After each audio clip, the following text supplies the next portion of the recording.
ಪಂಚಪೀಠದವರು ಭಾಳ ವರ್ಷಗಳ ನಂತರ ಒಟ್ಟಾಗಿ ಒಂದು ಕಡೆ ಸೇರ್ತಾ ಇದ್ದಾರೆ. ಸೊ ಆ ಕಾರ್ಯಕ್ರಮದಲ್ಲಿ ಭಾಗವಹಿಸಕ್ಕೆ ಹೋಗ್ತಾ ಇದ್ದೀನಿ. ಒಂದು ಐತಿಹಾಸಿಕ ಕಾರ್ಯಕ್ರಮ ಇದು.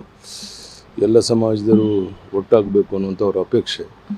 ಭಾಳ ಒಳ್ಳೆಯ ತೀರ್ಮಾನ ತಗೊಂಡಿದ್ದಾರೆ, ಅದನ್ನು ಸ್ವಾಗತ ಮಾಡಿ. ಧರ್ಮಸ್ಥಳ SIT ಮಾಡಿದ್ದಾರೆ ಸರ್, ಸ್ವಾಗತ ಮಾಡ್ತೀನಿ ಅಂತ. ಧರ್ಮಸ್ಥಳ ಕೇಸ್ಗಳಿಗೆಲ್ಲ SIT ಮಾಡಿದ್ದಾರೆ ಸರ್. ಮಾಡ್ಕೊಳ್ಳಿ, ಏನು ತೊಂದರೆ ಇಲ್ಲ, ಯಾವುದೇ ತಪ್ಪಾಗಿಲ್ಲ.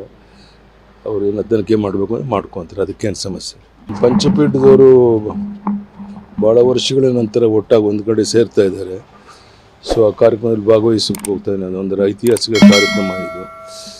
ಎಲ್ಲ ಸಮಾಜದವರು ಒಟ್ಟಾಗಬೇಕು ಅನ್ನುವಂಥ ಅವ್ರ ಅಪೇಕ್ಷೆ. ಭಾಳ ಒಳ್ಳೆಯ ತೀರ್ಮಾನ ತಗೊಂಡಿದ್ದಾರೆ, ಅದನ್ನು ಸ್ವಾಗತ ಮಾಡಿ. ಧರ್ಮಸ್ಥಳ SIT ಮಾಡಿದ್ದಾರೆ ಸರ್, ಸ್ವಾಗತ ಮಾಡ್ತೀನಿ ಅಂತ. ಧರ್ಮಸ್ಥಳ ಕೇಸ್ಗಳಿಗೆಲ್ಲ SIT ಮಾಡಿದ್ದಾರೆ ಸರ್. ಮಾಡ್ಕೊಳ್ಳಿ, ಏನು ತೊಂದರೆ ಇಲ್ಲ, ಯಾವುದೇ ತಪ್ಪಾಗಿಲ್ಲ. ಅವ್ರು ಏನು ತನಿಖೆ ಮಾಡಬೇಕು ಅಂದರೆ ಮಾಡ್ಕೊತಾರೆ, ಅದಕ್ಕೇನು ಸಮಸ್ಯೆ. ಪಂಚಪೀಠದವರು ಭಾಳ ವರ್ಷಗಳ ನಂತರ ಒಟ್ಟಾಗಿ ಒಂದು ಕಡೆ ಸೇರ್ತಾ ಇದ್ದಾರೆ. ಸೊ ಆ ಕಾರ್ಯಕ್ರಮದಲ್ಲಿ ಭಾಗವಹಿಸಕ್ಕೆ ಹೋಗ್ತಾ ಇದ್ದೀನಿ. ಒಂದು ಐತಿಹಾಸಿಕ ಕಾರ್ಯಕ್ರಮ ಇದು. ಎಲ್ಲ ಸಮಾಜದವರು ಒಟ್ಟಾಗಬೇಕು ಅನ್ನುವಂಥ ಅವ್ರ ಅಪೇಕ್ಷೆ. ಭಾಳ ಒಳ್ಳೆಯ ತೀರ್ಮಾನ ತಗೊಂಡಿದ್ದಾರೆ, ಅದನ್ನು ಸ್ವಾಗತ ಮಾಡಿ. ಧರ್ಮಸ್ಥಳ SIT ಮಾಡಿದ್ದಾರೆ ಸರ್, ಸ್ವಾಗತ ಮಾಡ್ತೀನಿ ಅಂತ. ಧರ್ಮಸ್ಥಳ ಕೇಸ್ಗಳಿಗೆಲ್ಲ SIT ಮಾಡಿದ್ದಾರೆ ಸರ್. ಮಾಡ್ಕೊಳ್ಳಿ, ಏನು ತೊಂದರೆ ಇಲ್ಲ, ಯಾವುದೇ ತಪ್ಪಾಗಿಲ್ಲ.